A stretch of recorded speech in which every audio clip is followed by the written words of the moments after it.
Welcome back with another chapter of MD CAT 2026। और आज के चैप्टर में जो हम डिस्कस करेंगे दैट इज़ द रेस्पिरेशन। ठीक है, अगर हम यहाँ पर रेस्पिरेशन वर्ड को देखें तो ये एक कंफ्यूजिंग वर्ड है और इसको ना हम दो लेवल के ऊपर जाकर स्टडी करते हैं। अब वो दो लेवल कौन से हैं? पहला हमारे पास क्या है कि जिसमें हम क्या करते हैं कि रेस्पिरेशन तो पढ़ते हैं, लेकिन किस लेवल पे पढ़ते हैं, हम इसको ऑर्गेनिज्मिक लेवल के ऊपर डिस्कस करते हैं। ठीक है, अब ऑर्गेनिज्मिक लेवल की बात करें तो इसमें क्या होता है कि जिसमें हम क्या करते हैं, जो ऑक्सीजन होती है इसको बॉडी के अंदर ले जाते हैं और जो कार्बन डाइऑक्साइड होती है उसको बॉडी से बाहर लेके जाते हैं। यानी कि हम यूँ कहें कि इसमें हम क्या कर रहे होते हैं, इसमें हम ब्रीदिंग कर रहे होते हैं। तो बेसिकली हमारे पास ऑर्गेनिज्मिक लेवल पर हम क्या करते हैं, ब्रीदिंग का मैकेनिज्म हमारा हो रहा होता है।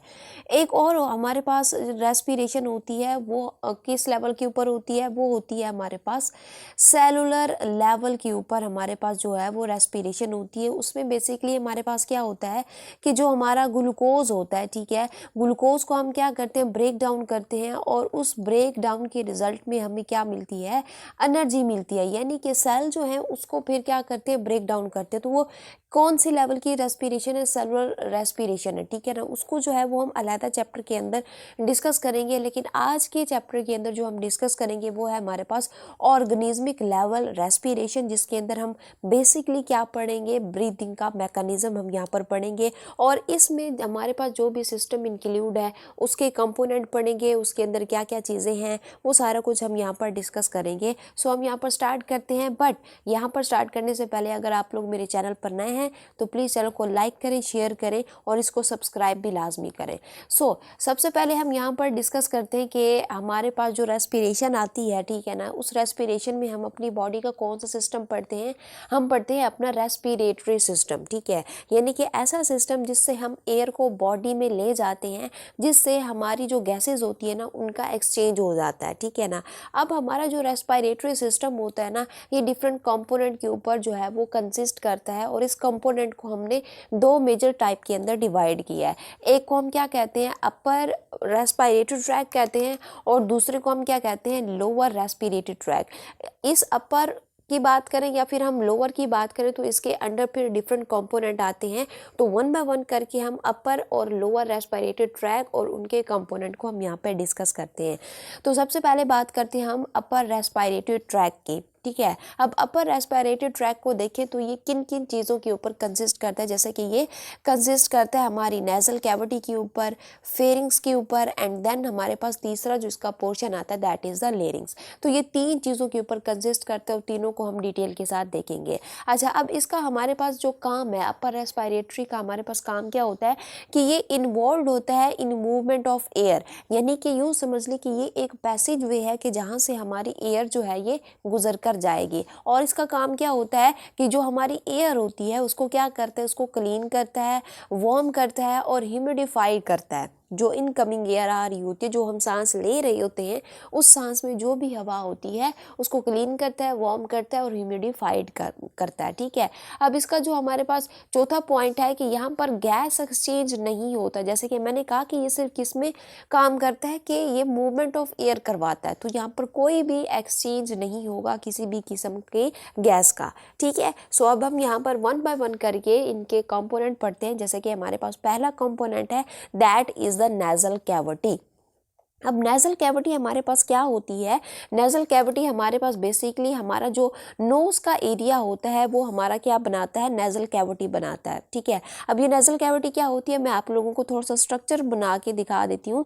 सपोज कर लो ये हमारा जो है ये क्या है, ये नोज है। अब नोज के बाहर आप लोगों को यहाँ पर जो है दो ओपनिंग दिखाई देंगी। ठीक है ना, उसको हम क्या कहते हैं, उसको हम कहते हैं नोस्ट्रिल्स। ठीक है, ये जो आपको बाहर ओपनिंग दिखाई दे रही है दैट्स वी कॉल्ड नोस्ट्रिल्स। ठीक है ना, अब नोस्ट्रिल से थोड़ा सा आगे जाओ तो ये आप लोगों को क्या दिखाई दे रही है, ये आप लोगों को दिखाई दे रही है कैविटी। ठीक है, इसको हम क्या कहते हैं, इसको हम कहते हैं नेजल कैविटी। ठीक है, अब ये जो नेजल कैविटी होती है ना, फिर ये क्या होती है कि ये डिवाइड होती है एक लाइन से। ठीक है, इस लाइन को हम क्या कहते हैं, इसको हम कहते हैं नेजल सेप्टम।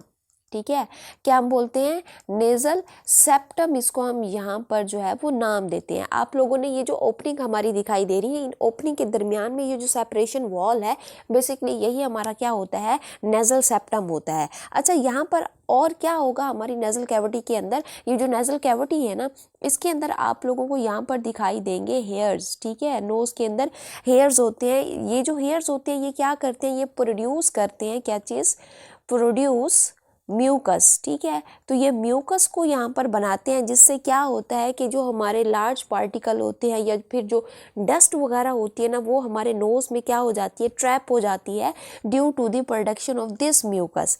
ठीक है, अच्छा, इसके अलावा यहाँ पर आप लोगों को रिसेप्टर भी मिलता है। ठीक है, अब रिसेप्टर का काम क्या होता है कि किसी भी स्टिमुलाई को रिसीव करना, तो यहाँ पर हमारे नोज़ में भी आपको क्या मिलेंगे, रिसेप्टर मिलेंगे। अब यहाँ पर जो रिसेप्टर होंगे उसका नाम हमारे पास क्या है, यहाँ पर ये होगा जी कीमो रिसेप्टर।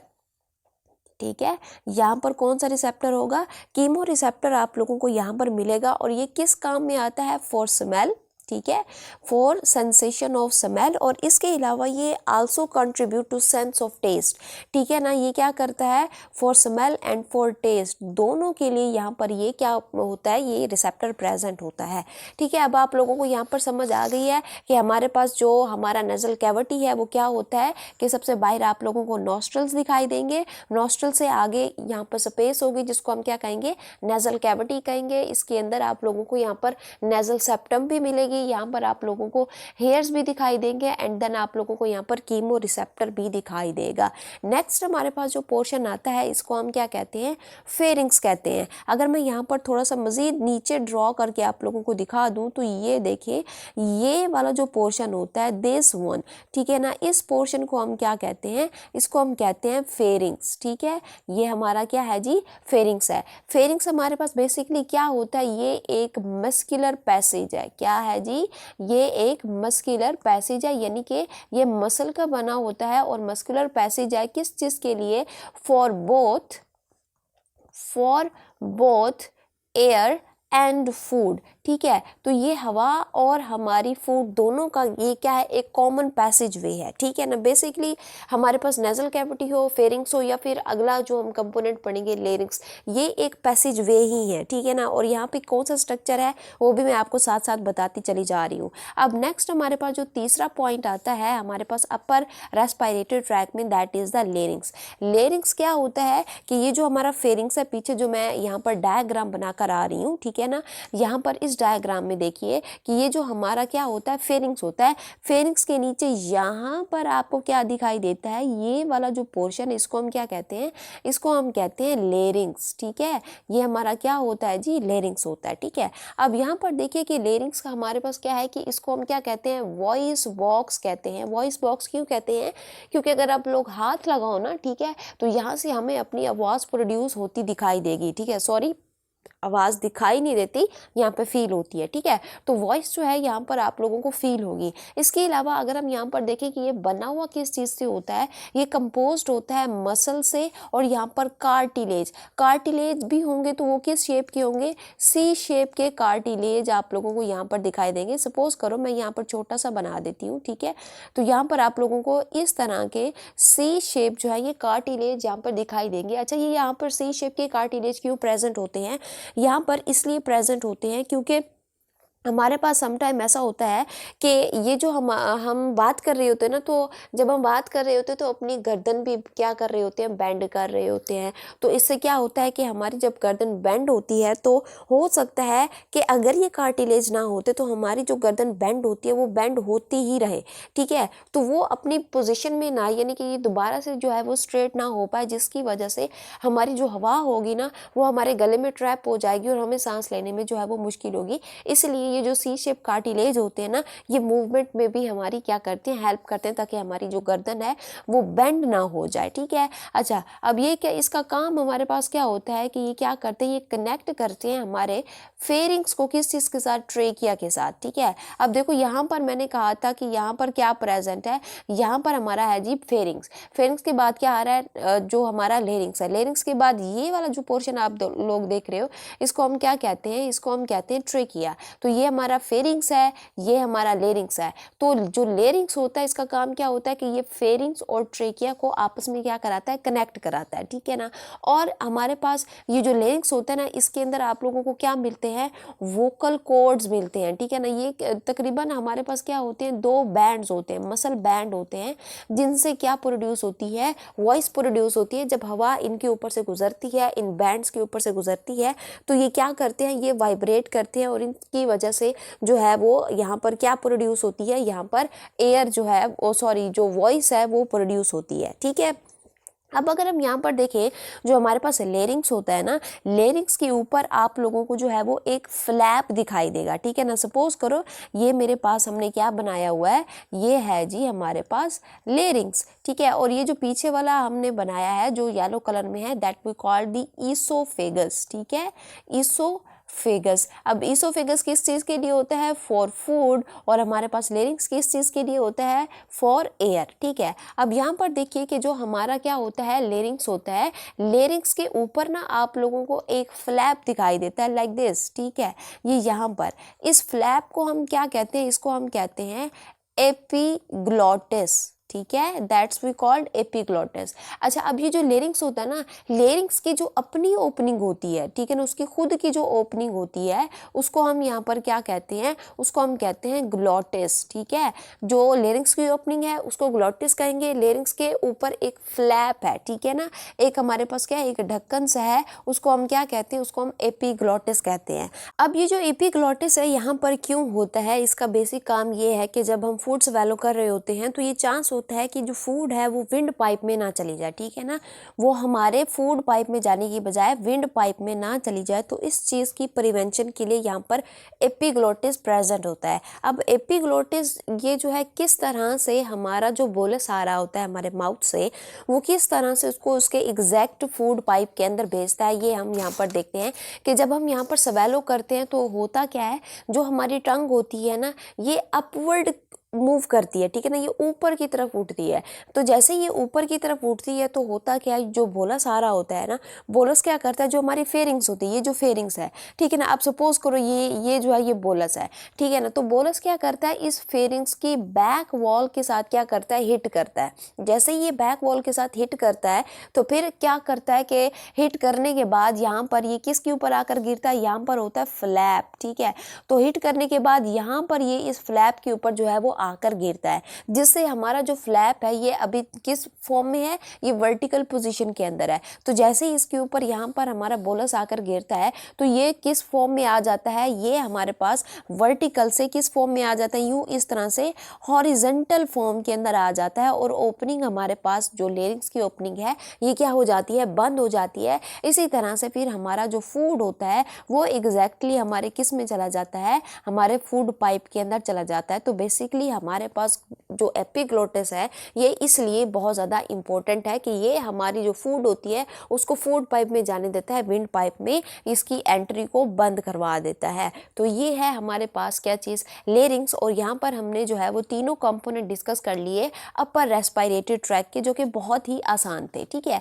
अब हम यहाँ पर डिस्कस करते हैं नेक्स्ट हमारा क्या है, लोअर रेस्पिरेटरी ट्रैक है। अब अगर हम यहाँ पर लोअर रेस्पिरेटरी ट्रैक को देखें तो ये कंसिस्ट करता है हमारे पास trachea, bronchi and bronchioles, plus यहाँ पर हमारे पास क्या होते हैं, लंग्स वगैरह होते हैं। अब इसका काम क्या होता है, ये गैस एक्सचेंज करवाते हैं कहाँ से कहाँ, हमारी एयर और हमारे ब्लड के दरमियान में। पिछला हमने जो पढ़ा है लोअर रेस्पिरेटरी ट्रैक, यहाँ पर कोई भी किसी भी किस्म की गैस एक्सचेंज नहीं होती, यहाँ पर हमारे पास क्या होती है, गैस एक्सचेंज यहीं पर होती है। अब वन बाय वन करके हम लोअर रेस्पिरेटरी ट्रैक के तीनों कंपोनेंट को यहाँ पर जो है वो हम डिस्कस करते हैं। सबसे पहले हम बात करते हैं ट्रेकिया। ट्रेकिया का हमारे पास दूसरा नाम क्या होता है, विंड पाइप, इसको हम यहाँ पर कहते हैं। ये देखिए आप लोग इस डायग्राम के अंदर देखिए कि ये मेरे पास क्या है, ये वाला जो आप लोग देख रहे हो बेसिकली इसको हम क्या कहते हैं, इसको हम कहते हैं ट्रेकिया, जिसको आप हाथ भी लगा सकते हो, ठीक है ना।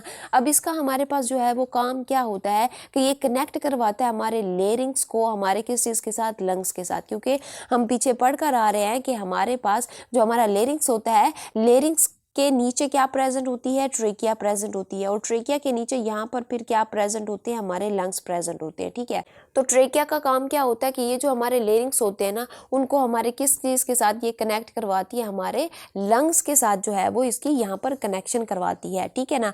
अब अगर यहाँ पर हम बात करें इसकी लेंथ की, क्योंकि ये एक पाइप होता है ना, विंड पाइप, अब यहाँ पर इसकी जो हमारे पास लेंथ होती है वो कितनी होती है, 4 से लेकर 6 इंचेस इसकी हमारे पास यहाँ पर जो है वो लेंथ होती है। और इसकी अगर हम विड्थ की बात करें तो यहाँ पर ये कितना वाइड होता है, ये तकरीबन 1 इंच जो है ये क्या होता है, ये वाइड होता है। और ये बना हुआ किस चीज़ से होता है, ये मेड अप ऑफ होता है smooth muscle and the cartilage.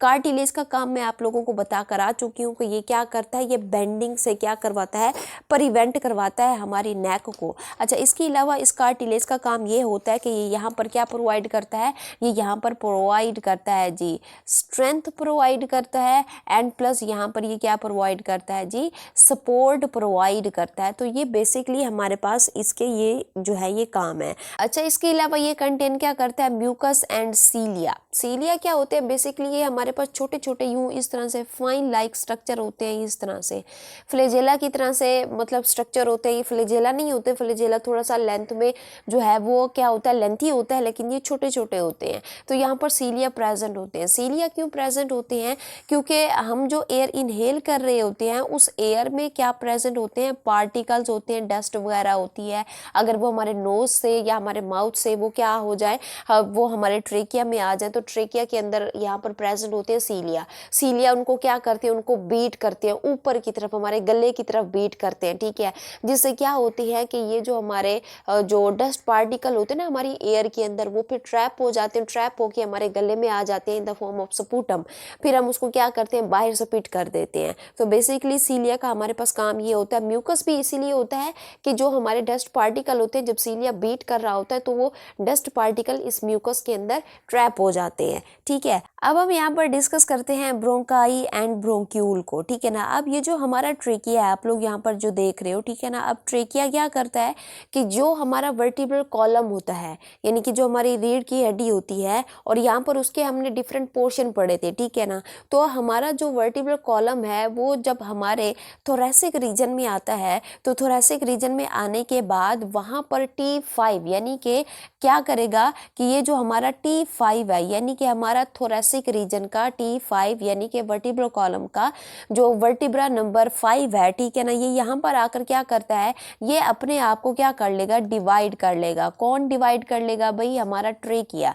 जब ये डिवाइड करता है, सपोज कर लो ये हमारा क्या है, ये हमारा ट्रेकिया है, और ये सपोज कर लो ये हमारा थोरेसिक रीजन था, और थोरेसिक रीजन में हमारे पास पीछे से गुजर रही थी क्या चीज, वर्टिब्रल कॉलम। तो वर्टिब्रल कॉलम का हमारे पास वर्टिब्रा नंबर 5 जो थोरेसिक रीजन का होगा, ठीक है ना, यहाँ पर आकर हमारा जो ट्रेकिया है ये क्या कर लेता है, अपने आप को डिवाइड कर लेता है किस चीज में, राइट एंड लेफ्ट ब्रांच के अंदर, ठीक है। तो ये जो हमारे पास ये ब्रांचेस आप लोग देख रहे हो ना, इसको हम क्या कहते हैं, इसको हम यहाँ पर बोलते हैं जी ब्रोंकाई, ठीक है। ये क्या है हमारे पास, राइट और लेफ्ट हमारे पास क्या है जी, ब्रोंकाई है। समझ आ गई, हमारे पास ब्रोंकाई किसको कहते हैं, ठीक है ना। अब यहाँ पर हमारे पास जो ब्रोंकाई होती है ना, ब्रोंकाई खुद को क्या करेगी, मजीद डिवाइड करेगी, ठीक है ना। क्या करेगी, मजीद हमारे पास जो है ये डिवाइड करेगी। हमारे पास ये जो लेफ्ट लंग होता है ना, ठीक है ना, इसके अंदर आप लोगों को कितनी हमारे पास ब्रांचेस मिलेगी, यहाँ पर फिर मजीद आप लोगों को यहाँ पर 2 ब्रांचेस देखने को मिलती हैं। अब ये जो अब नई ब्रांचेस मैंने यहाँ पर बनाई है येलो कलर की, इसको हम क्या कहते हैं, इसको हम कहते हैं सेकेंडरी ब्रोंकाई, ठीक है। इसको हम क्या कहते हैं, सेकेंडरी ब्रोंकाई। और जो हमारा राइट लंग होता है ना, इसके अंदर आप लोगों को क्या दिखाई देगी, सिर्फ एक ब्रांच दिखाई देगी सेकेंडरी ब्रोंकाई की। यहाँ पर आप लोगों को जो है वो क्या दिखाई देगी, एक ब्रांच दिखाई देगी। फिर हमारे पास ये जो सेकेंडरी ब्रोंकाई होती है ना, ये क्या करती है, मजीद हमारे पास ये डिवाइड हो जाती हैं किस चीज़ में, ब्रांचेस के अंदर, ठीक है ना। अब सपोज कर लो मैं यहाँ पर ये मजीद ब्रांचेस बना रही हूँ, ठीक है ना, ये और ब्रांच के अंदर डिवाइड होगी, ये और ब्रांच के अंदर, यहाँ से फिर मजीद ब्रांचेस निकलेंगे। अब ये जो ब्रांचेस निकली हैं इसको हम क्या कहते हैं, इसको हम कहते हैं टर्शरी ब्रोंकाई, ठीक है। है इसको हम क्या कहते हैं, टर्शरी ब्रोंकाई, और यहाँ पे भी ये क्या होगी, टर्शरी ब्रोंकाई होगी। ठीक है, क्या हुआ था कि ब्रोंकाई डिवाइड हुई थी किस चीज़ में, सेकेंडरी में, सेकेंडरी डिवाइड हुई किस चीज़ में, टर्शरी में। ठीक है ना, फिर क्या होगा कि ये जो हमारे पास टर्शरी ब्रोंकाई है, ठीक है ना, ये फिर डिवाइड होकर क्या बना लेगी, टर्मिनल ब्रोंकाई बना लेगी। ठीक है ना, फिर मजीद इससे ब्रांच निकलेगी और ये टर्शरी ब्रोंकाई फिर क्या बना लेती है हमारे पास, टर्मिनल, ठीक है, टर्मिनल ब्रोंकाई यहाँ पर बना लेती है। और फिर हमारे पास ये जो टर्मिनल ब्रोंकाई होती है ना, एंड पे जाके सपोज कर लो ये टर्मिनल ब्रोंकाई है, ठीक है ना, ये ब्रांच है, और ये एंड पे जाकर यहाँ पर एक बैलून लाइक क्या बना लेती है, स्ट्रक्चर बना लेती है। और इस बैलून लाइक स्ट्रक्चर को फिर हम क्या कहते हैं, यहाँ पर हम इसको कहते हैं एल्वियोलाई, इसको हम यहाँ पर कहते हैं। ठीक है ना, अब यहाँ पर क्या है कि पीछे से जो डक्ट आ रही है, ठीक है ना, जो किस में ओपन हो रही है, इस एल्वियोलाई के अंदर ओपन हो रही है, इसको फिर हम क्या कहते हैं, इसको हम कहते हैं एलोव्यूलर डक्ट। ठीक है ना, इसको हम क्या कहते हैं, एलोव्यूलर डक्ट इसको हम बोलते हैं। और फिर फाइनली ये एलोव्यूलर डक्ट किस में ओपन हो जाती है, हमारी जो है वो एल्वियोलाई के अंदर यहाँ पर ये जो क्या हो जाती है, ओपन हो जाती है। समझ आ गया इतना। अब हम यहाँ पर डिस्कस करते हैं कि एल्वियोलाई बेसिकली होती क्या है। ठीक है ना, अब देखो यहाँ पर एल्वियोलाई की बात करें तो एल्वियोलाई बेसिकली ये क्या है कि ये हमारा जो रेस्पिरेटरी सिस्टम है उसका क्या होता है, ये structural and the functional unit है, क्योंकि यहीं पर ही क्या होनी होती है, यहीं पर ही गैस एक्सचेंज होनी होती है। और इसके साथ यहाँ पर आप लोगों को क्या देखने को मिलती है, यहाँ पर आप लोगों को जो है वो ब्लड वेजल देखने को मिलती हैं। क्या देखने को मिलती हैं जी, ब्लड वेजल आप लोगों को देखने को मिलती हैं। अच्छा, अब ये बना हुआ किस चीज़ से होता है, ये मेड अप ऑफ होता है जी मॉइस्ट एपिथेलियम से मिलकर बना होता है। और इसका काम क्या होता है कि ये क्या करवाता है, एक्सचेंज गैसेस, किस तरह से, बाय डिफ्यूजन। ठीक है, डिफ्यूजन के थ्रू ये जो है ये क्या करता है, ये गैसेस को यहाँ पर एक्सचेंज करवाता है। और यहाँ पर हमारे पास अगर हम दोनों लंग्स की बात करते हैं तो दोनों लंग्स में हमारे पास कितने एल्वियोलाई होते हैं, 480 मिलियन एल्वियोलाई होते हैं। दोनों को कंबाइन करके, दोनों लंग्स को कंबाइन करके इस तरह के छोटे छोटे हमारे पास क्या होते हैं, बैलून लाइक स्ट्रक्चर होते हैं। ठीक है ना, अब क्या होता है कि जब एयर जो है वो एंटर करती है एल्वियोलाई के अंदर तो ये क्या हो जाते हैं, ये एक्सपेंड हो जाते हैं, और जिससे क्या होता है कि जो हमारा सरफेस एरिया होता है, ठीक है ना, ये क्या हो जाते हैं, ये फूल जाते हैं। जैसे कि बैलून में हवा भरी जाती है तो ये क्या हो जाती है, एक्सपेंड हो जाती है। सेम इसी तरह से जब हमारा एल्वियोलाई के अंदर क्या आती है, एयर आती है, तो ये भी एक्सपेंड हो जाता है, जिससे क्या बढ़ जाता है, हमारा सरफेस एरिया बढ़ जाता है, जिससे हम जो है वो ज़्यादा से ज़्यादा क्या ले पाते हैं, सांस ले पाते हैं। अब यहाँ पर हमने जो कुछ भी पढ़ा, ठीक है ना, अपर हमारे पास रेस्पिरेटरी ट्रैक था या हमारे पास जो है वो लोअर रेस्पिरेटरी ट्रैक था। अब हम यहाँ पर देखेंगे कि कंपोनेंट्स तो हमने देख लिए, अब हम यहाँ पर देखेंगे कि जो हमारी एयर है वो किस तरह से जो है वो हमारे एल्वियोलाई तक जो है वो पहुँचती है, आउटर इन्वायरमेंट से हमारे एल्वियोलाई तक कैसे पहुँचती है। सबसे पहले एयर जो है वो आती है हमारे कहाँ पे, एक्सटर्नल नॉस्ट्रिल में आती है। ठीक है ना, ये जो हमारे नाक की ओपनिंग होती है सबसे पहले ये यहाँ पर आएगी। यहाँ पर आने के बाद ये कहाँ पर जाएगी, ये हमारा जो क्या होगा जी, नेजल कैविटी। ठीक है, ये कहाँ पर जाएगी, नेजल कैविटी में जाएगी। नेजल कैविटी से फिर कहाँ पर हमारे पास जाती है, ये जाती है जी फेरिंग्स में। ठीक है, ये कहाँ पे जाती है जी, फेरिंग्स में जाती है। फेरिंग्स में जाने के बाद ये यहाँ पर कहाँ पे जाएगी, ये लेरिंग्स में जाएगी। लेरिंग्स में जाने के बाद नेक्स्ट हमारे पास जो पार्ट आता है दैट इज द ट्रेकिया। ठीक है, ये कहाँ पे जाएगी, ट्रेकिया में जाएगी। ट्रेकिया के बाद ये कहाँ पर जाती है, ब्रोंकाई के अंदर जाती है। ठीक है, और ब्रोंकाई फिर हमारे पास क्या होता है, सेकेंडरी ब्रोंकाई के अंदर जो है वो डिवाइड होता है। तो ये यहाँ पर क्या करेगी, ब्रोंकाई से सेकेंडरी ब्रोंकाई, सेकेंडरी ब्रोंकाई से ये फिर कहाँ पे जाती है हमारे पास, किस चीज़ में, टर्शरी ब्रोंकाई के अंदर यहाँ पर ये जाती है। टर्शरी ब्रोंकाई से फिर हमारे पास क्या होता है कि टर्मिनल ब्रोंकाई में जाती है। ठीक है, यहाँ पर क्या होगा, टर्मिनल ब्रोंकाई होगी। टर्मिनल ब्रोंकाई के बाद ये कहाँ पे जाती है, बेसिकली हमारे कहाँ पे जाती है, एल्वियोलर डक्ट में जाएगी। ठीक है, और देन हमारे पास ये कहाँ पर जाएगी, ये हमारे एल्वियोलाई के अंदर जाएगी। ठीक है, एल्वियोलाई में जाने के बाद फाइनली हमारे पास ये कहाँ पर पहुँच जाती है, हमारे लंग्स में पहुँच जाती है। तो बेसिकली हमारे पास ये एक पाथवे है जो कि हमारा एयर जो है ये फॉलो करता है। ठीक है ना, ये इतने रास्तों से गुजर कर फाइनली फिर हमारे कहाँ पर पहुँच जाता है, हमारे लंग्स में पहुँच जाता है। तो हमने अपर और जो हमारा लोअर रेस्पिरेटरी ट्रैक था उसके अंदर ये सारे के सारे हमने कंपोनेंट देखे। हमारे पास रह क्या गया, लंग्स रह गया, ठीक है। तो अब हम यहाँ पर डिस्कस करते हैं डिटेल के साथ, यहाँ पर लंग्स को देखते हैं, लंग्स में क्या क्या प्रेजेंट होते हैं, किस तरह का हमारे पास यहाँ पर जो है वो स्ट्रक्चर प्रेजेंट होता है। तो सबसे पहले हम बात करते हैं कि जो हमारा लंग्स होते हैं ना, ठीक है ना, ये हमारी बॉडी का क्या होता है, largest organ of respiratory tract है। ये क्या है हमारे पास, बेसिकली ये हमारा क्या होता है, ये लार्जेस्ट ऑर्गन है किस चीज़ का, हमारा जो रेस्पिरेटरी ट्रैक है, ठीक है ना। ये क्या होता है, ये लार्जेस्ट ऑर्गन है ऑफ आवर रेस्पिरेटरी ट्रैक। अच्छा, यहाँ पर आप लोगों को क्या देखने को मिलता है, ये जो हमारे लंग्स होते हैं ना, लंग्स यहाँ पर क्या होते हैं, प्रोटेक्टेड होते हैं। क्या होते हैं यहाँ पर, प्रोटेक्टेड होते हैं। किस चीज़ से यहाँ पर प्रोटेक्टेड होते हैं, हमारे पास ये एक मेम्ब्रेन होती है, ठीक है ना, जिसको हम क्या कहते हैं, प्लूरल मेम्ब्रेन। क्या होती है जी, प्लूरल मेम्ब्रेन। इससे ये क्या होते हैं, यहाँ पर ये प्रोटेक्टेड होते हैं। अच्छा, ये जो हमारे पास प्लूरल मेम्ब्रेन होती है ना, ये डबल लेयर्ड होती है। इस डायग्राम के अंदर आप लोग यहाँ पर देखिए, मैं आपको बताती हूँ कि आप लोगों को सबसे बाहर वाली जो इसकी जो आप लोगों को कवरिंग मिलती है, इसकी आप लोगों को जो लेयर मिलती है, इसको हम क्या कहते हैं, इसको हम यहाँ पर कहते हैं पैरिटल लेयर, ठीक है ना। ये हमारे पास क्या होती है, पैरिटल लेयर होती है। किस चीज़ की लेयर होती है, प्लूरल मेम्ब्रेन की जो बाहरी वाली लेयर होती है, इसको हम क्या कहते हैं, पैरिटल लेयर कहते हैं। और ये जो अंदर वाली होती है, अंदर वाली जो येलो कलर की मैंने बनाई है, इसको हम क्या कहते हैं, इसको हम कहते हैं विसरल लेयर, ठीक है। अब हमारे पास क्या होता है कि जो पैरिटल लेयर है या फिर हमारे पास ये जो विसरल लेयर होती है ना, इनके दरमियान में यहाँ पर आपको क्या दिखाई देता है, एक फ्लूइड दिखाई देता है, ठीक है ना। ये क्या है, फ्लूइड है। इस फ्लूइड को हम क्या कहते हैं, इसको हम कहते हैं प्लूरल फ्लूइड, ठीक है ना। इसका बेसिकली काम क्या होता है कि ये हमारे लंग्स को इंजरी से, इसके अलावा ये फ्रिक्शन से क्या करते हैं, बचाते हैं।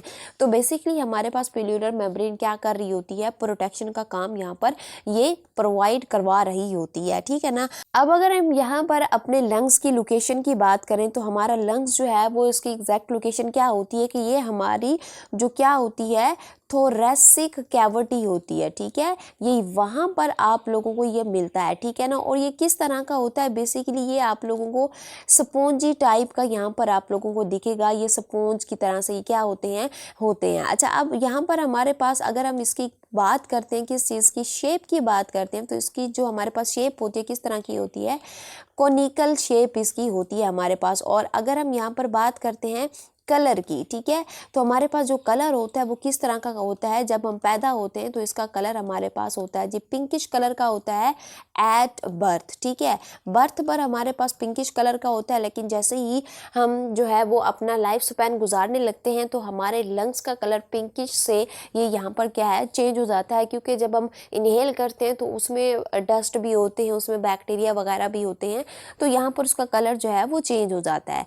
नेक्स्ट अगर हम बात करते हैं कि हमारे जो लंग्स होते हैं ना, ये किस तरह के होते हैं, ये पेयर्ड होते हैं, ठीक है ना। ये हमारे पास क्या है, पेयर्ड स्ट्रक्चर है। राइट लेफ्ट आप लोगों को एक एक लंग दिखेगा, तो ये हमारा किस तरह का स्ट्रक्चर होता है, पेयर्ड स्ट्रक्चर होता है। हम अगर यहाँ पर बात करें ये पेयर्ड स्ट्रक्चर में है, तो पेयर्ड स्ट्रक्चर में हमारे ये जो दोनों लंग्स होते हैं ना, ये एक दूसरे से थोड़ा सा यहाँ पर क्या होते हैं, डिफर होते हैं। वो कैसे कि अगर हम यहाँ पर बात करते हैं कि इस चीज़ की, हमारे राइट लंग की बात करते हैं, तो जो हमारा राइट लंग होता है ना, ये क्या होता है, ये यहाँ पर लेस लॉन्गर होता है, ठीक है ना, लेस लॉन्गर होता है। लेकिन हमारे पास जो हमारा क्या होता है, लेफ्ट लंग होता है ना, ठीक है ना, ये क्या होता है, ये लिटिल बिट लॉन्गर होता है, ठीक है। ये क्या होता है, लिटिल बिट लॉन्गर होता है। यहाँ पर ये लिटिल बिट लॉन्गर क्यों होता है, क्योंकि यहाँ पर आप लोगों को क्या मिलती है, यहाँ पर आप लोगों को एक नॉच मिलती है, जिसको हम क्या कहते हैं, कार्डियक नॉच, ठीक है। उसको हम क्या कहते हैं, कार्डियक नॉच हम उसको यहाँ पर बोलते हैं, ठीक है ना।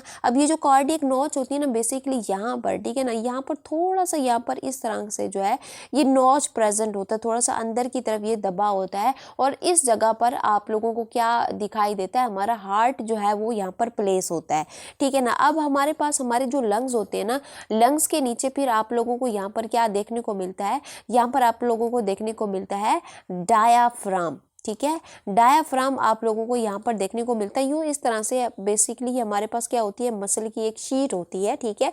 तो ये यहाँ पर आप लोगों को नीचे देखने को मिलेगा, ठीक है ना। अब यहाँ पर हमारे पास क्या होते हैं, जो हमारे लंग्स होते हैं ना, लंग्स के अंदर आप लोगों को क्या दिखाई देती है, आप लोगों को यहाँ पर जो है वो लोब्स दिखाई देते हैं। हमारा राइट लंग हो गया या फिर हमारे पास हमारा लेफ्ट लंग हो गया, तो यहाँ पर आप लोगों को डिफरेंट लोब्स दिखाई देते हैं, जो कि मैं आप लोगों को इस स्लाइड के अंदर बताती हूँ।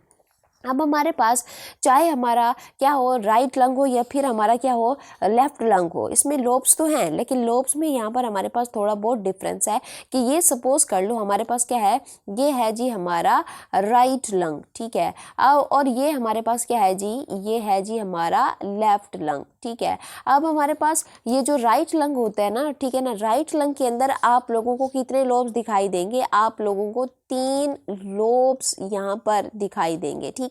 और ये जो हमारा लेफ्ट लंग है ना, इसके अंदर आप लोगों को कितने लोब दिखाई देंगे, 2 लोब्स आप लोगों को दिखाई देंगे।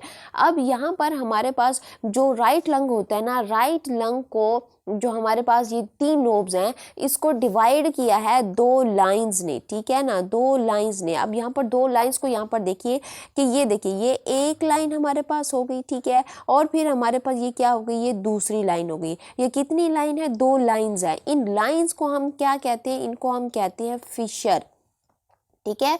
तो हमारा जो राइट लंग है, इसके अंदर आप लोगों को कितने फिशर दिखाई देंगे, 2 फिशर दिखाई देंगे। 2 फिशर की वजह से यहाँ पर कितने लोब हैं, 3 लोब हैं। और यहाँ पर आप लोगों को ये जो हमारा लेफ्ट लंग दिखेगा, ठीक है ना, तो लेफ्ट लंग के अंदर आप लोगों को कितने फिशर दिखाई देंगे, 1 फिशर दिखाई देगा, ये देखिए, ठीक है। यूँ इस तरह से ये जो 1 फिशर आप लोग देख रहे हो, ठीक है ना, ये 1 फिशर है।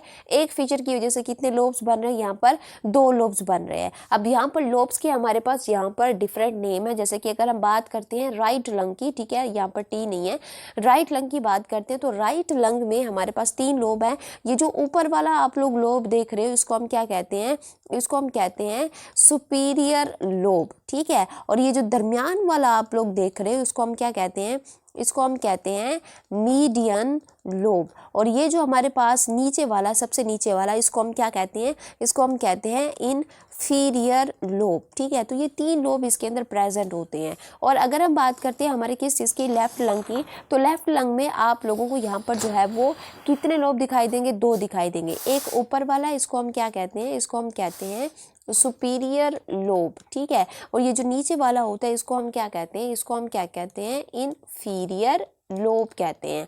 अच्छा, अब ये जो हमारे पास लाइंस होती है ना, ये लाइंस हमारे पास बिल्कुल इस तरह से नहीं होती, ये डिफरेंट एंगल्स में होती हैं। अब मैं आप लोगों को यहाँ पर बताती हूँ कि हमारे पास ये जो हमारा राइट लोब होता है ना, इसके अंदर आप लोगों को क्या मिलती हैं, ये आप लोगों को किस तरह की मिलेगी, ये हॉरिजॉन्टल भी आप लोगों को मिलती है और यहाँ पर आप लोगों को ओब्लीक भी मिलती है, ठीक है। ये आप लोगों को क्या है, ये हॉरिजॉन्टल दिखाई दे रही है, और ये आप लोगों को ये जो है, ये वाली, ये क्या है, ये हमारे पास ओब्लीक है, ठीक है। तो ये हमारे पास इस तरह की 2 लाइंस होती हैं। लेकिन यहाँ पर अगर हम देखें कि जो हमारा लेफ्ट लंग होता है ना, इसके अंदर जो हमारी लाइन की अरेंजमेंट है, ये जो फिशर होता है, ये किस एंगल में होता है, ये ओब्लीक होता है, ठीक है। किस फॉर्म में होता है, ये ओब्लीक होता है, ये तिरछा होता है, ठीक है। समझ आ गई हमारे पास हमारा लंग्स क्या होता है। अच्छा, अब हमारे पास ये जो हमारे लंग्स होते हैं ना, ये क्या होते हैं कि इनके ऊपर क्या प्रेजेंट होती हैं, ये जो हमारी रिब्स होती हैं, ठीक है ना, ये प्रेजेंट होती हैं। सपोज कर लो ये हमारा क्या है, ये हमारे हैं जी लंग्स, ठीक है ना। अब इस लंग्स को यहाँ पर प्रोटेक्टेड किया है, यहाँ पर क्या प्रेजेंट होगी, यहाँ पर आप लोगों को ये जो है, ये रिब्स दिखाई देंगी, ठीक है। तो यहाँ पर आप लोगों को रिब्स दिखाई देंगी, तो ये रिब्स से क्या होते हैं, ये कवर्ड होती हैं, जो कि बेसिकली रिब्स किस काम आ रही होती है, प्रोटेक्शन का ये काम कर रही होती है। अब ये जो हमारी रिब्स होती है ना, इन रिब्स में आप लोगों को क्या दिखाई देते हैं, आप लोगों को मसल दिखाई देते हैं, जिसको हम क्या कहते हैं, जिसको हम कहते हैं इंटरकोस्टल मसल, हम इनको नाम देते हैं। ये जो हमारी 2 रिब्स हैं, ये एक रिब हो गई और ये जो 2 रिब, ठीक है ना। तो इन 2 रिब्स के दरमियान में यहाँ पर आप लोगों को क्या दिखाई देगा, यहाँ पर आप लोगों को मसल दिखाई देता है। बेसिकली इसी मसल को हम क्या कहते हैं, इंटरकोस्टल मसल यहाँ पर हम बोलते हैं। तो ये जो सारे के सारे हमारे पास कंपोनेंट थे रिस्पायरेटरी सिस्टम के, वो यहाँ पर हमने जो है वो डिस्कस कर लिए हैं डिटेल के साथ। अब हम यहाँ पर डिस्कस करते हैं मैकेनिज्म ऑफ ब्रीथिंग, यानी कि ब्रीथिंग जो है वो किस किस तरह से होती है, क्या क्या हमारे रेस्पिरेटरी सिस्टम के अंदर जो है मूवमेंट होती है, या फिर क्या क्या हमारे रेस्पिरेटरी सिस्टम में चेंजेस आते हैं। तो यहाँ पर हम डिटेल के साथ देखते हैं। अब हमारे पास क्या होता है कि चाहे हमारे पास इनहेलेशन हो या फिर हमारे पास क्या हो, एक्सहेलेशन हो, इसके अंदर सिर्फ और सिर्फ कितनी चीज़ें इन्वॉल्व होती हैं, 5 चीज़ें इन्वॉल्व होती हैं, ठीक है ना। कौन कौन सी 5 चीज़ें इन्वॉल्व होती हैं? हमारे पास इंटरकोस्टल मसल, जो पीछे अभी आप लोगों को बता कर आई हूँ, हमारे पास रिब केज यानी कि रिब्स इन्वॉल्व होती हैं, एंड देन हमारे पास डायफ्राम यानी लंग्स के नीचे जो मैंने आप लोगों को एक शीट बताई है उसको हम क्या कहते हैं, डायफ्राम। तो तीसरे नंबर पर डायफ्राम हमारा जो है वो यूज़ होगा वॉल्यूम और यहाँ पर प्रेशर की बात करेंगे। तो ये 5 चीज़ें इन्वॉल्व होती हैं हमारे पास, चाहे हम इनहेलेशन करवा रहे होते हैं या फिर हम एक्सहेलेशन करवा रहे होते हैं। अच्छा, यहाँ पर मैं आप लोगों को बताऊं कि ये जो हमारी ब्रीदिंग होती है, क्या इसको भी हमारा ब्रेन कंट्रोल करता है या नहीं करता? यस, हमारे पास हमारा जो क्या होता है ब्रीदिंग का एक मैकेनिज्म है ना, ये कंट्रोल होता है हमारे ब्रेन में, रेस्पिरेटरी सेंटर होता है हमारे ब्रेन का, ठीक है ना, जिसको हम क्या कहते हैं, मेड्यूला ऑब्लंगेटा। तो वहाँ से सिग्नल बेसिकली हमारे लंग्स को आ रहे होते हैं, जिससे हमारे पास हमारी जो ब्रीदिंग है उसका मैकेनिज्म जो है वो हो रहा होता है, जिससे हमारे जो मसल हैं, ठीक है ना, वो कंट्रैक्ट हो रहे होते हैं और रिलैक्स हो रहे होते हैं। तो बेसिकली सिग्नल वाकई में हमारे कहाँ से आ रहे होते हैं, हमारे कंट्रोल सेंटर ऑफ ब्रेन से आ रहे होते हैं। अच्छा, अब हम बात करते हैं इनहेलेशन की और एक्सहेलेशन की। अच्छा, अब यहाँ पर हमारे पास मैकेनिज्म ऑफ ब्रीदिंग में देखें तो मैकेनिज्म ऑफ ब्रीदिंग में हमारे पास क्या होती है कि यहाँ पर बेसिकली हमने करवाना क्या होता है, ये जो हमारी गैसेज होती हैं, ठीक है, गैसेज में हम बात करते हैं किस चीज़ की, हम बात करते हैं कार्बन डाइऑक्साइड की और बात करते हैं हम किस चीज़ की, ऑक्सीजन की। इनको हमने क्या करवाना होता है, एक्सचेंज करवाना होता है। बेसिकली यही हमारे पास हमारा जो ब्रीदिंग का मैकेनिज्म है इसका काम होता है। अब यहाँ पर बात करते हैं इनहेलेशन की। अच्छा, इनहेलेशन को हम यहाँ पर एक दूसरा नाम भी देते हैं जिसको हम क्या कहते हैं, हम यहाँ पर उसको कहते हैं इंस्पायरेशन। इसी तरह से हमारे पास जो एक्सहेलेशन है इसको फिर हम दूसरा नाम देते हैं जिसको हम क्या कहते हैं, एक्सपायरेशन कहते हैं। अब यहाँ पर देखते हैं कि हमारा जो इनहेलेशन होता है उसके अंदर बेसिक मैकेनिज्म क्या चल रहा होता है, ठीक है। सबसे पहले बात करते हैं इंटरकोस्टल मसल की। जब हवा जो है वो अंदर आती है, जब जो ऑक्सीजन है वो अंदर आती है, तो उससे क्या होते हैं, जो हमारे इंटरकोस्टल मसल होते हैं, जो रिब्स के मसल होते हैं, वो क्या हो जाते हैं, वो हो जाते हैं जी कंट्रैक्ट, ठीक है। याद रखिएगा, जब हम इनहेलेशन कर रहे होते हैं तो हमारे इंटरकोस्टल मसल क्या हो जाते हैं, कंट्रैक्ट होते हैं। तो जब ये कंट्रैक्ट होते हैं तो हमारा ये जो रिब केज है ना, ये क्या करता है, मूवमेंट को शो करता है। अब किस तरह की मूवमेंट को शो करेगा कि ये क्या होंगे, ये जो हमारा रिब केज है ये ऊपर की तरफ उठेगा, ये क्या होगा, ये अपवर्ड आएगा और यहाँ पर ये आगे की तरफ होगा, ठीक है ना, ऊपर जाकर फिर आगे की तरफ निकलने की कोशिश करेगा, ठीक है। ये क्या करेंगे, ये अपवर्ड और फॉरवर्ड डायरेक्शन में मूव करेंगे। इससे क्या होगा कि ये जो हमारा डायाफ्राम होता है ना, डायाफ्राम हमारे पास क्या हो जाएगा, ये भी क्या करेगा, कंट्रैक्ट करेगा। जब ये कंट्रैक्ट करेगा तो ये क्या हो जाता है, यहाँ पर ये सीधा हो जाता है, ठीक है ना, ये फ्लैट हो जाता है। मैं अभी आप लोगों को यहाँ पर डायग्राम में दिखा देती हूँ कि ये जब क्या होंगे, जब हमारा रिब केज कंट्रैक्ट करेगा, सॉरी, जब हमारा इंटरकोस्टल मसल कंट्रैक्ट करता है तो इससे हमारा क्या होते हैं, जो हमारा डायफ्राम होता है ना, यूँ इस तरह से ये क्या करेगा, ये बिल्कुल सीधा हो जाएगा, ठीक है ना। सीधा होने पर हमारा फिर जो वॉल्यूम है ब्लड, सॉरी, हमारे किस चीज़ का, लंग्स का, ये वॉल्यूम क्या हो जाएगा, ये वॉल्यूम जो है ये बढ़ जाएगा। वॉल्यूम बढ़ेगा तो इससे हमारा जो प्रेशर है, प्रेशर क्या होगा, ये कम हो जाएगा, ठीक है ना। वॉल्यूम बढ़ेगा, प्रेशर जो है वो कम हो जाएगा। प्रेशर के कम होने से जो हवा है, ठीक है ना, हवा क्या होगी, ये अंदर आएगी, ठीक है, समझ आ गई। जब वॉल्यूम क्या होगा, ज़्यादा होगा, प्रेशर कम होगा, फिर हवा जो है वो कहाँ पर आएगी, हमारे लंग्स के अंदर, फिर ये जो है वो क्या करेगी, आ जाएगी। तो बेसिकली हमारे पास इनहेलेशन में ये सब कुछ होता है। अब हम बात करते हैं एक्सहेलेशन की। एक्सहेलेशन में क्या होता है कि जब हमने इनहेलेशन किया था तो हमारे इंटरकोस्टल मसल क्या हो रहे थे, कंट्रैक्ट हो रहे थे।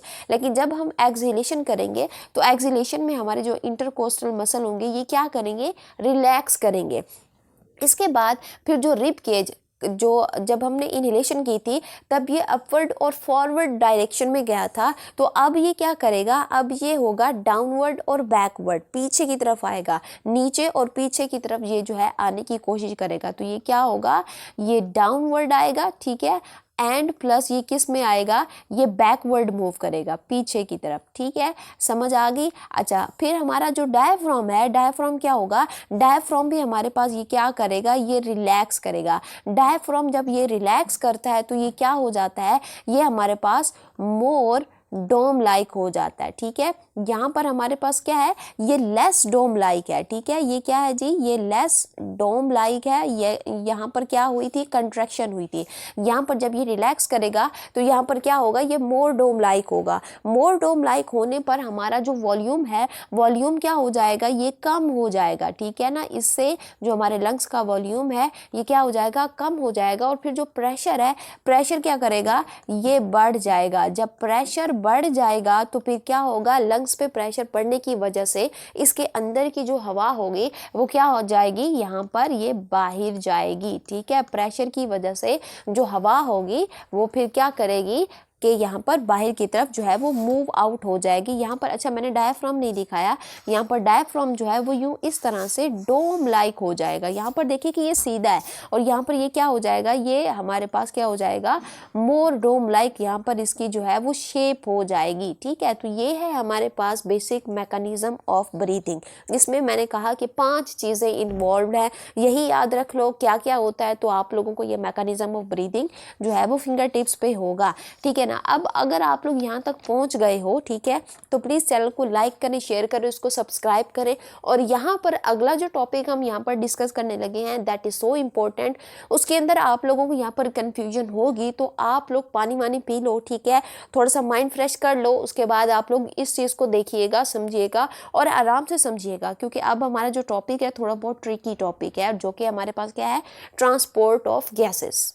अब जिस तरह से बाकी मटेरियल ब्लड के थ्रू ट्रांसपोर्ट होता है, तो इसी तरह से जो गैसेस होती हैं वो भी ब्लड के थ्रू क्या होती हैं, ट्रांसपोर्ट होती हैं। जैसे कि अगर हम बात करते हैं किस चीज़ की, ऑक्सीजन की बात करते हैं, तो ऑक्सीजन यहाँ पर ट्रांसपोर्ट होती है हमारे लंग्स से, कहाँ पर, हमारे टिश्यू में, ठीक है। तो ये यहाँ पर ये ट्रांसपोर्ट होती है। इसी तरह से अगर हम बात करते हैं किस चीज़ की, कार्बन डाइऑक्साइड की, तो कार्बन डाइऑक्साइड भी यहाँ पर ट्रांसपोर्ट होती है, लेकिन ये क्या, कहाँ से कहाँ पर होगी, ये टिश्यू से कहाँ पर होती है, लंग्स में होती है, ठीक है। तो हमारी ऑक्सीजन कहाँ से कहाँ जाती है, लंग्स से टिश्यू में, और कार्बन डाइऑक्साइड टिश्यू से लंग्स में यहाँ पर जो है वो ट्रांसपोर्ट होती है। तो 1 बाय 1 करके ऑक्सीजन और कार्बन डाइऑक्साइड को यहाँ पर हम देखते हैं। सबसे पहले हम बात करते हैं ऑक्सीजन की, ठीक है ना, कि ऑक्सीजन किस तरह से ट्रांसपोर्ट होती है। सबसे पहले अगर हम बात करते हैं ऑक्सीजन की, तो ऑक्सीजन जो है ये हमारे पास किस फॉर्म में ट्रांसपोर्ट होती है, ये ट्रांसपोर्ट होती है जी ऑक्सी हेमोग्लोबिन की फॉर्म के अंदर, यहाँ पर ये ट्रांसपोर्ट होती है, ठीक है। यानी कि जब ऑक्सीजन, ठीक है ना, क्या होता है कि जब ऑक्सीजन हमारे किस चीज़ से बाइंड कर जाती है, आरबीसी से बाइंड कर जाती है, तो ये क्या बन जाती है, ऑक्सी हीमोग्लोबिन बन जाती है। अच्छा, फिर बाकी हमारे पास ये जो ऑक्सी हीमोग्लोबिन होती है ना, ये तकरीबन हमारे पास 97% जो हमारी ऑक्सीजन होती है ना, इसी ऑक्सी हीमोग्लोबिन की फॉर्म में यहाँ पर ट्रांसपोर्ट होती है। और बाकी का हमारे पास जो 3% होता है ना, ठीक है ना, 3% हमारे पास जो होता है ना, ये ट्रांसपोर्ट होता है किस चीज़ में, प्लाज्मा के अंदर, ठीक है।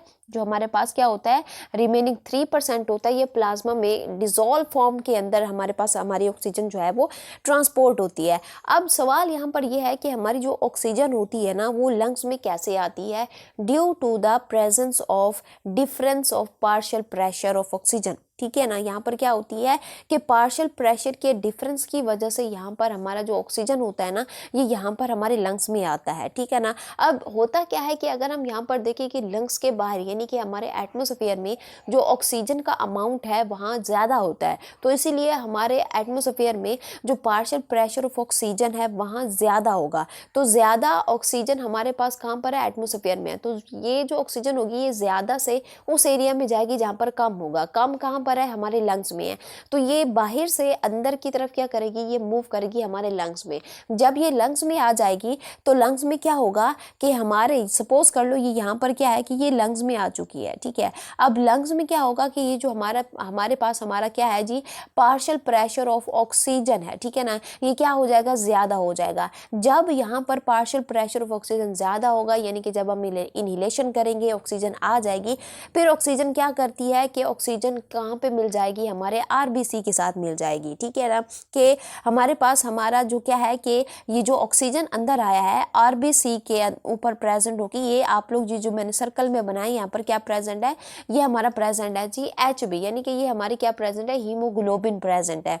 तो जब ऑक्सीजन अंदर आ जाती है लंग्स में, तो ये जो ऑक्सीजन होती है आरबीसी के ऊपर प्रेजेंट हमारे किसके साथ अटैच हो जाएगी, यहाँ पर ये हमारे किसके साथ, HB के साथ यहाँ पर ये जो है क्या कर जाएगी, बाइंड कर जाएगी।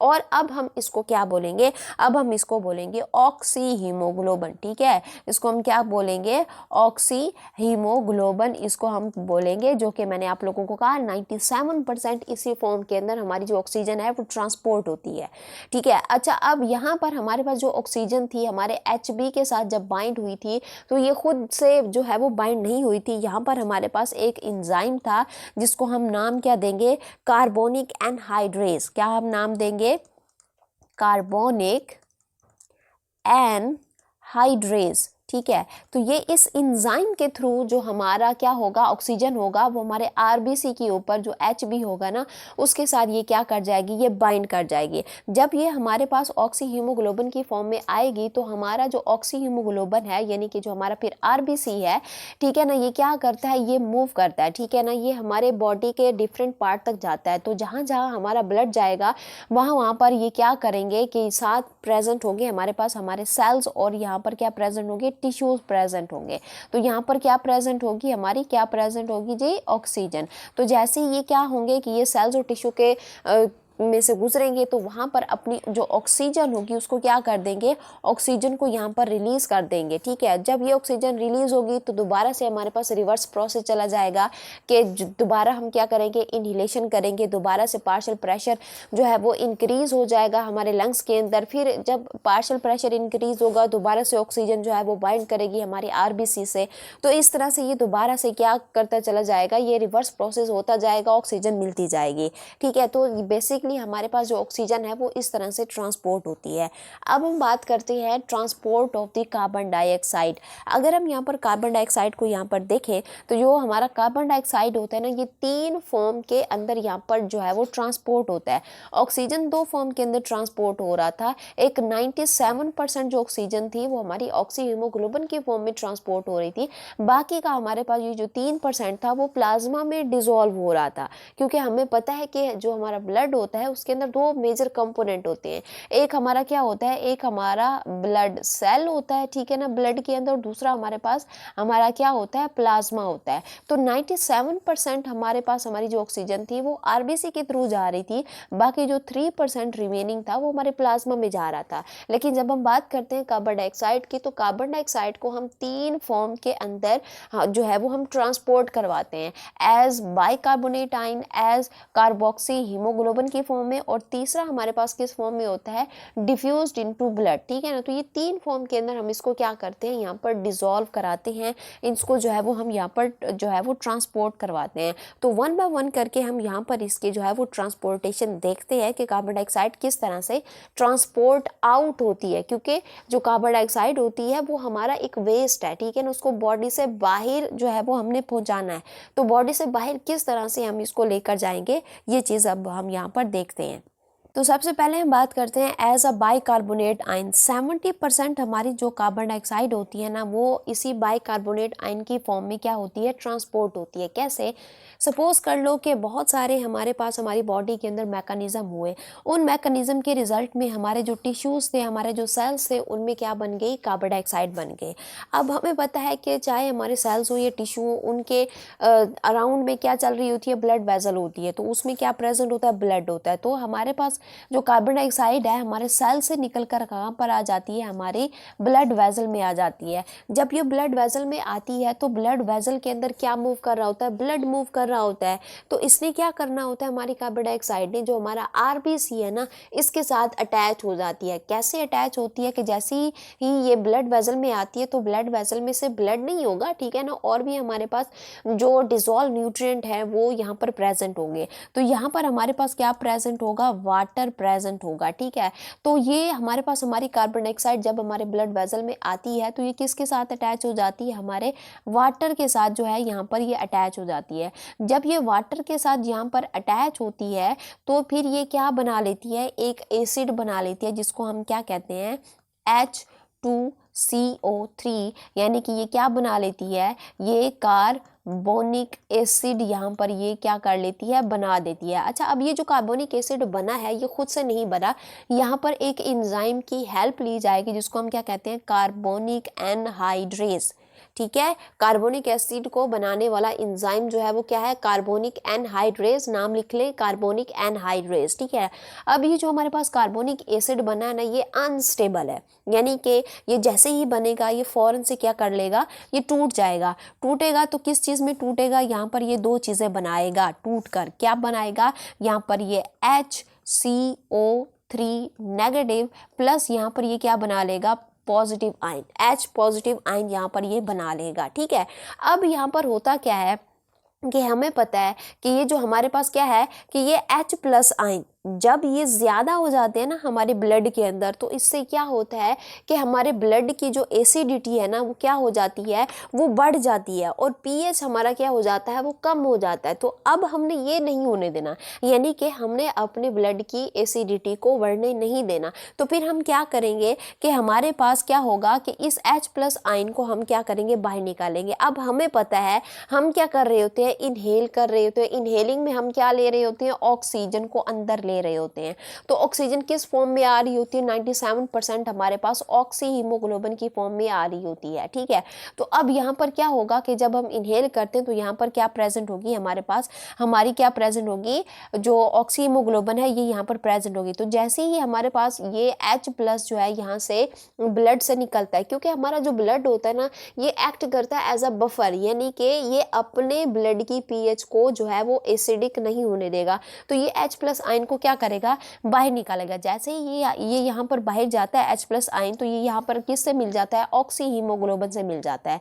किससे मिल जाता है, ऑक्सी हीमोग्लोबिन से मिल जाता है, यानी कि यहाँ पर ये किस चीज़ से मिल जाता है, HB4O2 से मिल जाता है और यहाँ पर ये H प्लस, ठीक है। अब ये जब इससे मिलता है तो इससे क्या बन जाता है, यहाँ पर हीमोग्लोबिनिक एसिड बन जाता है, यानी कि HBB बनेगा और यहाँ पर 4 ऑक्सीजन के मॉलिक्यूल भी यहाँ पर क्या हो जाएंगे, रिलीज। ये HBB जो है ये क्या है हमारे पास, बेसिकली ये है जी हीमोग्लोबिनिक एसिड, ठीक है ना, ग्लोबिनिक एसिड है ये यहाँ पर, ठीक है। तो हमने क्या किया, H प्लस के साथ इसको जो है वो हमने बाहर निकाल कर इसको ऑक्सी हीमोग्लोबिन के साथ बाइंड किया। इससे क्या हुआ, हीमोग्लोबिनिक एसिड बना और यहाँ से ऑक्सीजन जो है वो हमें मिली। अब ये जो ऑक्सीजन होगी ना ये किसको दे दी जाएगी, टिश्यूज वगैरह को यहाँ पर ये जो है प्रोवाइड कर दी जाएगी, ठीक है। समझ आ गया कि हमने H पॉजिटिव आयन के साथ क्या किया, जब ये यहाँ पर ज़्यादा हो गए तो हमने जो ब्लड की पीएच है उसको मेंटेन करने के लिए इसको यहाँ से बाहर निकाल दिया। अब बचा हमारे पास पीछे से क्या चीज़, HCO3, ठीक है।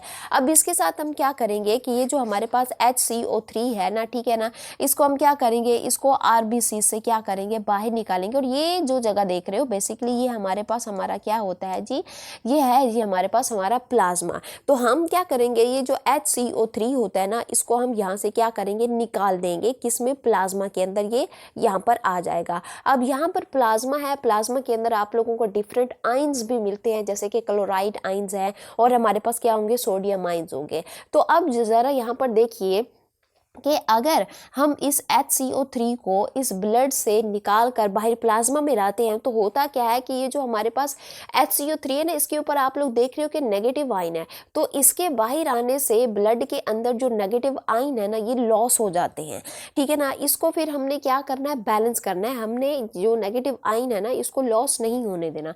तो फिर हम करेंगे क्या कि ये जो प्लाज्मा होगा ना, प्लाज्मा, इस प्लाज्मा के अंदर हमारे पास एक और नेगेटिव आयन प्रेजेंट होगा जिसको हम क्या कहते हैं, क्लोराइड आयन कहते हैं।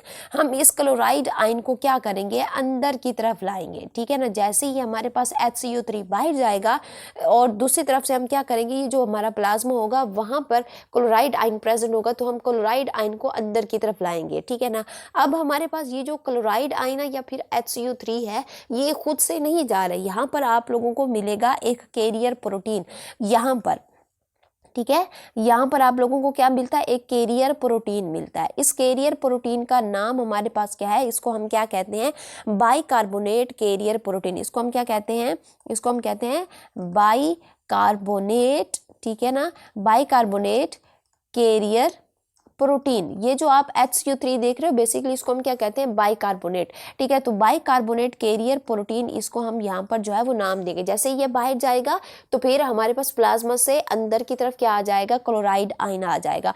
क्लोराइड क्या करेगा कि यहाँ पर ब्लड के अंदर प्रेजेंट होगा हमारे पास पोटाशियम। जब ये क्या करेगा, क्लोराइड आयन पोटाशियम से मिलेगा तो ये क्या बना ले देगा, यहाँ पर हमारे पास ये पोटाशियम क्लोराइड यहाँ पर बना देगा। अच्छा, अब हमारे पास ये जो HCO3 निकला है बाहर, ठीक है, यानी कि बाइकार्बोनेट ये जो निकला है, इसके साथ हम क्या करेंगे, यहाँ पर मैंने कहा कि ये जो प्लाज्मा है, जब ये प्लाज्मा में आएगा तो मैंने कहा यहाँ पर डिफरेंट आयन प्रेजेंट होते हैं। तो यहाँ पर आप लोगों को एक और आयन मिलेगा, ठीक है ना, पॉजिटिव आयन, जिसको हम क्या कहते हैं, सोडियम। तो ये जब सोडियम के साथ मिलता है तो ये क्या बना देता है, सोडियम बाइकार्बोनेट आयन बना देगा, ठीक है, क्या, NaHCO3 यहाँ पर ये क्या कर देगा, बना देगा, ठीक है ना। अच्छा, अब यहाँ पर आप लोगों ने ये जो प्रोसेस देखा था कि जिसमें यहाँ पर क्या हुआ था कि जो क्लोराइड आयन अंदर आए थे और बाइकार्बोनेट आयन जो है वो बाहर गए थे। तो अब ये जो प्रोसेस हुआ है, ये जो फिनोमिना हुआ है, इसको हम यहाँ पर एक नाम भी देते हैं, जिसको हम क्या कहते हैं, जिसको हम कहते हैं क्लोराइड शिफ्ट, ठीक है। इसको हम क्या कहते हैं, क्लोराइड शिफ्ट कहते हैं, या इसको हम दूसरा नाम देते हैं हैमबर्गर्स फिनोमिना। क्या हम बोलते हैं, हैमबर्गर्स फिनोमिना। तो ये इस तरह से हमारे पास ये क्या है कि जब H+ आयन ज़्यादा होंगे तो ये किस चीज़ के साथ मिल जाएगा, ऑक्सीहीमोग्लोबिन के साथ मिल जाएगा। और जब HCO3 हमारे पास ये टूटेगा तो फिर ये बाहर इसको हम प्लाज्मा में जो है वो लाएंगे। प्लाज्मा में लाने के बाद ये Na से मिलेगा, ठीक है ना। Na से मिलने के बाद ये क्या बना देगा, सोडियम बाइकार्बोनेट यहाँ पर ये बन जाएगा। जब ये सोडियम बाइकार्बोनेट बन गया तो हमारे पास, हमने कहा था कि पहला हमारे पास जो कार्बन डाइऑक्साइड को हम यहाँ पर ट्रांसपोर्ट करते हैं, किस फॉर्म में करते हैं, बाइकार्बोनेट आयन की फॉर्म में करते हैं। तो यहाँ पर हमने क्या बनवा लिया, यहाँ पर बाइकार्बोनेट आयन बनवा लिया है। और जो हमारी कार्बन डाइऑक्साइड है बेसिकली हमारे पास 70% इसी सोडियम बाइकार्बोनेट की फॉर्म में क्या करेगी कि टिश्यू, बॉडी टिश्यू से लंग्स की तरफ जो है वो ट्रांसपोर्ट हो जाएगी और लंग्स के करीब जब ये पहुंचेगी, ठीक है ना, ये जब सोडियम बाइकार्बोनेट बना और ये जब लंग्स के करीब पहुंचेगा थ्रू दी ब्लड, तो फिर क्या होगा कि सारे का सारा प्रोसेस जो है ये रिवर्स हो जाएगा। यानी कि हमने जो जो चीज़ें बनाई हैं वो दोबारा से क्या हो जाएंगी, टूट जाएंगी। अब कैसे, मैं आप लोगों को बता देती हूँ, आप लोगों को यहाँ पर समझ नहीं आएगी, मैं आप लोगों को बता देती हूँ। या जो हमारे पास सोडियम बाइकार्बोनेट क्या हुआ है, टूटा है, ठीक है ना। ये जो सोडियम बाइकार्बोनेट है ये यहाँ पर ये जो बना है दोबारा से, अगर आप यहाँ पर देखें ये बन किन चीज़ों से रहा है, ये सोडियम बाइकार्बोनेट जो है ये कहाँ से बन रहा है, ये सोडियम से और बाइकार्बोनेट आयन के मिलने से बन रहा है। तो ये क्या करेगा, सोडियम बाइकार्बोनेट इसी में टूटेगा, ये प्लाज्मा में जाएगा। प्लाज्मा में जाने के बाद दोबारा से ये क्या करेगा, HCO3 यानी बाइकार्बोनेट की फॉर्म में आ जाएगा, ठीक है ना। यहाँ से हमारे पास जो H+ आयन जो क्या हुआ था, टूटा था और ये ऑक्सीहीमोग्लोबिन के साथ मिला था और इसने क्या बना दिया था, हीमोग्लोबिनिक एसिड बना दिया था। तो ये जो हीमोग्लोबिनिक एसिड है ये दोबारा किस में टूटेगा, यहाँ पर ये H+ आयन में टूट जाएगा, ठीक है। फिर HCO3 यानी कि बाइकार्बोनेट और H+ आयन दोबारा से क्या बना देंगे, ये बना देंगे कार्बोनिक एसिड बना देंगे। कार्बोनिक एसिड दोबारा से क्या करेगा, ये हमारे पास रिवर्स हो जाएगा वाटर में और कार्बन डाइऑक्साइड में, ये टूट जाएगा। तो जब ये टूटेगा तो हमारे पास क्या आ जाती है, हमारी कार्बन डाइऑक्साइड आ जाती है। तो फिर कार्बन डाइऑक्साइड जो है अब क्या हो जाएगी, रिलीज हो जाएगी हमारे लंग्स से बाहर की तरफ। समझ आ गया कि जो जो प्रोसेस हमने किया था, यानी कि जब हमारा सोडियम बाइकार्बोनेट बना था तो फिर बनने के बाद जब हमारे लंग्स के करीब जाएगा तो ये जो सारे का सारा प्रोसेस था, जो जो चीज़ें हमने बनवाई थी, दोबारा से हम उसी को क्या कर देंगे, यहाँ पर जो है वो तोड़ देंगे। समझ आ गया, एज बाइकार्बोनेट आयन में किस तरह से ये जो है ये ट्रांसपोर्ट होती है। अब हमारे पास दूसरा जो स्टेप आता है that is as carboxy haemoglobin. तो एज कार्बोक्सी हीमोग्लोबिन में किस तरह से हमारे पास ये जो है ये ट्रांसपोर्ट होती है। अगर हम यहाँ पर देखें तो हमारे पास 23% जो हमारी कार्बन डाइऑक्साइड होती है ये किस फॉर्म में होती है, कार्बोक्सी हीमोग्लोबिन की फॉर्म में होती है। नाम को ज़रा देखो कि जब हमारे पास हमारा आरबीसी, ठीक है ना, आरबीसी के ऊपर क्या अटैच हो जाती है, कार्बन डाइऑक्साइड, ठीक है, तो वो क्या बन जाता है, कार्बोक्सी हीमोग्लोबिन बन जाता है, ठीक है ना। और फिर ये जब कार्बोक्सी हीमोग्लोबिन बनती है तो कार्बोक्सी हीमोग्लोबिन फिर कहाँ पर आती है, हमारे टिश्यूज़ में आएगी, ठीक है, हमारे टिश्यूज से फिर क्या कहाँ पर जाती है, हमारे लंग्स में जाती है, और फिर हमारे पास क्या होता है कि ये लंग्स से फिर कहाँ पे चली जाती है, बाहर की तरफ, ठीक है ना, बाहर चली जाती है। अच्छा, हमारे पास ये जो हमारा कार्बन डाइऑक्साइड होता है ना, ठीक है ना, ये जो कार्बन डाइऑक्साइड है हमारे जो आरबीसी होते हैं ना, आरबीसी के ऊपर जो एचबी होती है, ठीक है ना, इस टाइम जब हम बात करते हैं कार्बोक्सी हीमोग्लोबिन की, तो जब कार्बोक्सी हीमोग्लोबिन यानी कार्बन डाइऑक्साइड हमारे आरबीसी के साथ बाइंड करती है तो आरबीसी के ऊपर मैंने कहा क्या प्रेजेंट होते हैं, हीमोग्लोबिन प्रेजेंट होती है। तो ये हीमोग्लोबिन के किस पार्ट से अटैच होगी, ग्लोबिन पार्ट से अटैच होगी। ये भी याद रखिएगा, एमसीक्यूज आ जाता है कि जब हमारे पास हमारी जो कार्बन डाइऑक्साइड है एज कार्बोक्सी हीमोग्लोबिन की फॉर्म में ट्रांसपोर्ट होती है तो वो हमारे आरबीसी के ऊपर जो एचबी होते हैं किस पोर्शन के साथ अटैच होती है, ग्लोबिन के साथ। ग्लोबिन के साथ बाइंड करेगी तो वो बन जाएगी कार्बोक्सी हीमोग्लोबिन। फिर वो कहाँ पे जाएगी, टिश्यू में जाएगी, टिश्यू से लंग्स में, और लंग्स से फिर कहाँ पर चली जाती है, बाहर की तरफ चली जाती है। तो ये इस तरह से हमारे पास जो कार्बन डाइऑक्साइड है एज अ कार्बोक्सी हीमोग्लोबिन की फॉर्म में ट्रांसपोर्ट होती है। लास्ट में हमारे पास बच जाता है as dissolved carbon dioxide in plasma. Basically ये कितने परसेंट होती है, ये 7% होती है, और ये तकरीबन हमारे पास क्या होती है, ये इनएफिशिएंट होती है, ठीक है, ये क्या होती है, इनएफिशिएंट होती है हमारे पास। समझ आ गया कि हमारे पास हमारी जो कार्बन डाइऑक्साइड थी वो किस तरह से और किस वेज में जाकर ये क्या होती है, ट्रांसपोर्ट होती है।